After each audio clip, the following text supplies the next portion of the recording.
This one's really just to say, like, the truth is, we've all felt the change from 2020.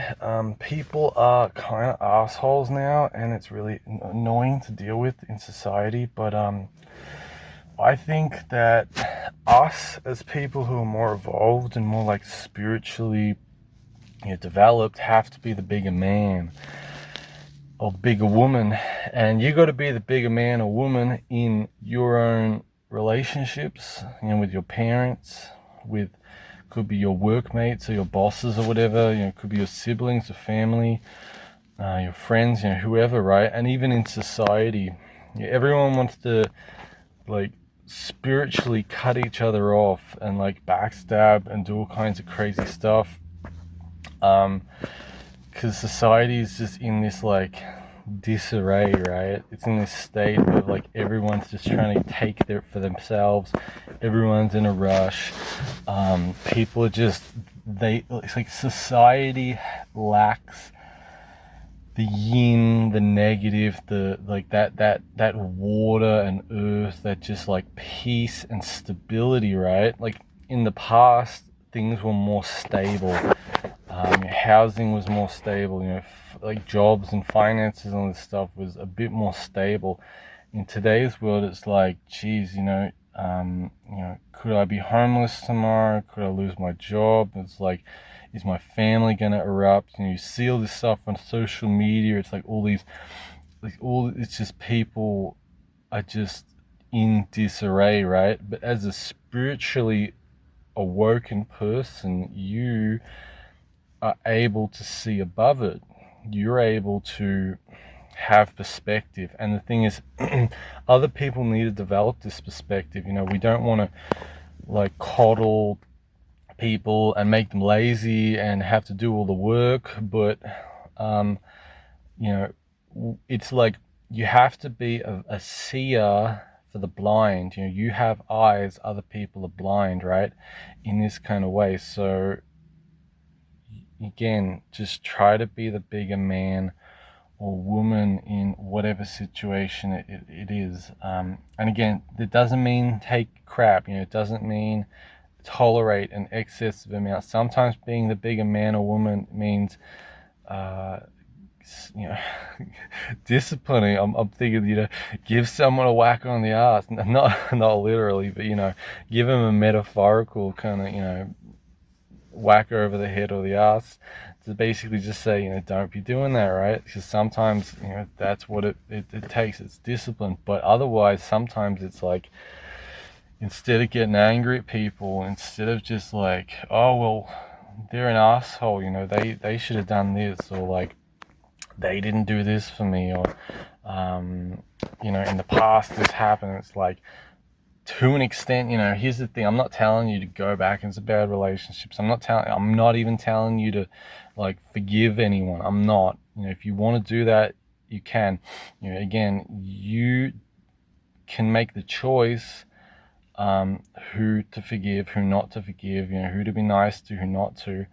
But what I'm telling you is like, people are like emotionally like children, right?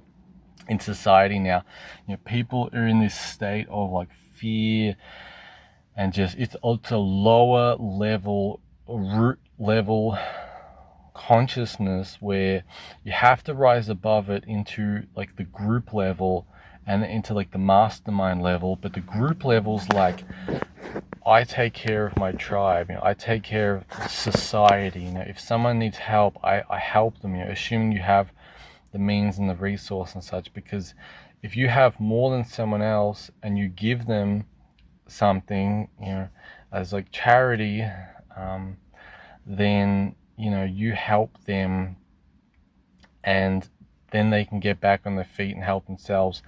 And again, moderation, of course. I remember the time I gave a beggar some money and they got angry at me. It's like, this isn't enough money. So I'm not telling you to give money to like people who aren't going to help themselves. I'm telling you to, you know what I mean. You're smart enough. I shouldn't have to.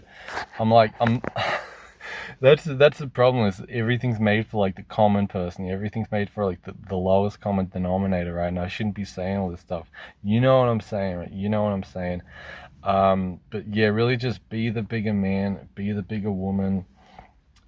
You can take control in your relationships. You can take control in society, and the world around you, and diffuse situations and help people. And instead of like someone does something wrong, again, were they having a bad day? Are they in a bad mood? Have they been eating properly? Or even if I get mad at them, I start yelling, start getting angry, and you're beeping your horn, or you flaming people on the internet, you're sending mean comments, or you're yelling out. And it's like, is that going to lead to a good scenario? Because again, as I said, sometimes you got to discipline people, but but it's like this situation. I saw this. There was an Indian man who drove over a don't drive area, right? And then another guy, like a tradie, was beeping and yelling and screaming at him, and because the tradie couldn't get through because it was it's an area you're not meant to go on, right? And in that situation, I realized that man, that Indian man, probably doesn't speak good enough English to see that, right? That's his problem. And I'm not going to get too mad. Of course, you should be learning the language and like the road stuff in the country you're at. But at the end of the day, there's always this, there's a situation, right? And it doesn't mean because there's a situation that it's okay. But that tradesman should have said, that's a don't go there sign. He should have tried to communicate. Basically, you can't stay there, or look at the ground next to him, or something like that. Instead of saying, "Oh, you swearing and just going crazy," and it's like, that fella, that Indian fella, he probably had a bad day after that, right? He did the wrong thing and he got abused by it, and that's wrong, right? Um, and I was in a situation I couldn't say nothing. I couldn't help. I had to keep things moving, right? Because we're all driving, we're all I can't just stop and yell out and say something. Unfortunately, so I couldn't diffuse that situation. But what I'm saying is like, try to understand the circumstances behind all this stuff and assess whether it's valid or not. Whether like some compassion is required. Compassion can go a long way in this. And again, just to finalize it, we're like the gardeners or the farmers of the world, right? We're like the managers, maybe if you want it, the bosses, the leaders of the world, like spiritual people, like the spiritual like leaders of the world, right? And in a way that we have to like heal the world and like help it in a way, again, in a good way that's not just like you getting drained of everyone and everything, in like a slightly disciplinarian way that's like a little think like a little bit of that like military, or like maybe like an older woman who's like a nanny or a maid or something, that's like disciplining like some rich kids or something that she works for, so they don't get spoiled, right? that kind of idea. You don't want to you don't want to spoil your kids, right? Because then they have to get disciplined by society. That's a good saying. The kids that don't get disciplined at home get disciplined by the world, and the world isn't really disciplining, or it is, but it's at a very, again, it's like that Indian man in the car.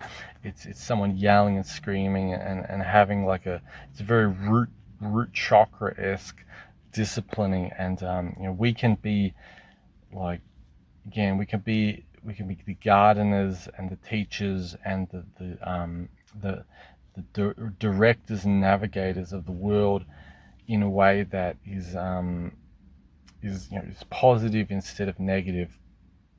in a way that helps instead of hurts. And you have to find a way to balance that with your stressful, painful life and your own troubles and your own emotional stuff. But that's really, at the end of the day, like, that's the alchemical emotional process of reality that we're kind of going through and bringing. And I'm wasting too much of your time, so I'll end it here. Anyway, have a good day.